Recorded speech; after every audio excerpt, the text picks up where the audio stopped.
Marie, il est temps pour vous de répondre à l'appel de la Bretagne. L'air est frais là-bas. Vous allez trouver Julie Poirier à l'abri. Je crois qu'elle vous attend du côté de Ploué, dans le Morbihan.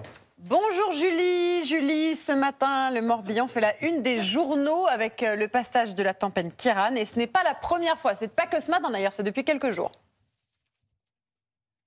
Oui, effectivement, Marie, vous le savez, c'est un département, c'est une région aussi qui subit beaucoup les aléas climatiques.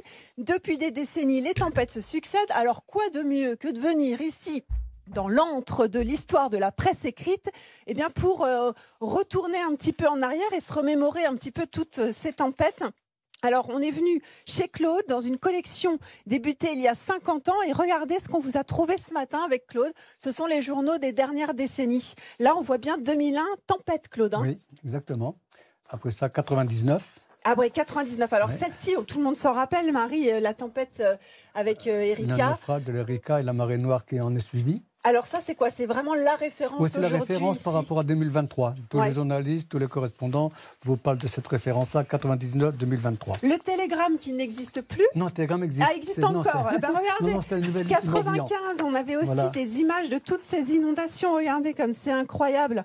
On vous a aussi retrouvé 1987, voilà, l'ouragan. Ouais. Ça, c'était Ça, c'est une référence également. C'est vraiment un ouragan qui a laissé des traces très, très longtemps. Et alors, on a fait un saut dans le temps. Regardez bien, 1954, une grosse tempête aussi. Voilà, 64 marins. Avec des naufrages en mer, hein, des bateaux qui ont coulé et qui ont laissé beaucoup de veuves et d'orphelins à l'époque, en 54. Bon, tout ça, c'est une infime partie de ce qu'on peut trouver ici. Marie, tenez-vous bien, il y a plus de 100 000 journaux régionaux, nationaux, internationaux ou magazines dans cette collection incroyable. Et justement, Julie, est-ce que vous avez eu le temps de faire quelques recherches pour nous trouver des petites pépites? On n'arrête pas depuis ce matin, Marie. Effectivement, je vous emmène dans la pièce à côté. Claude, dites-nous pourquoi vous vous êtes lancé dans cette collection il y a 50 ans. C'est incroyable. C'est-à-dire qu'à l'époque, j'avais donc mon journal local et puis le Paris Match.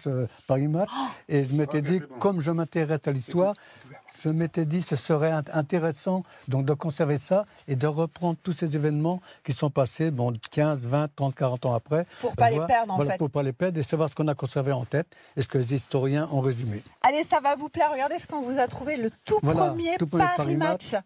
En 1949, donc la collection est complète. Donc toute l'histoire depuis 1949 jusqu'à nos jours est centralisée ici, à travers la presse également, locale et régionale. Vous m'en voudrez pas, Marie. 2 novembre 1985, ça vous dit quelque chose? Et oui, c'est mon anniversaire. Alors je peux vous dire que ce soir-là, eh bien, Jean Ferrat revenait à la télévision sur France 2 pour un concert exceptionnel. Et puis alors, vous m'excuserez, Thomas. 1973, c'était un petit peu trop loin, on n'a pas pu tout remonter.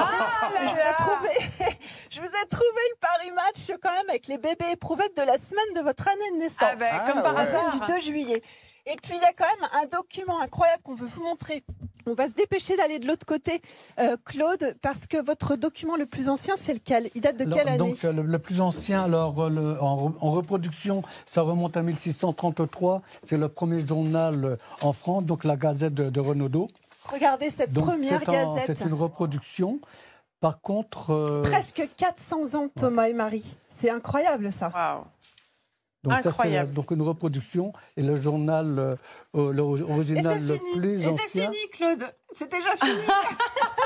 Bon, il faut venir ici pour voir ce musée ou aller sur Internet. Merci beaucoup, Claude. Merci, Julie. Ploué, donc, pour aller voir ce musée. C'est super. Merci beaucoup. L'avantage avec la presse écrite, c'est qu'on prend le temps de la lire, alors que la télé, ça passe trop vite. Les Immanquables, tout de suite.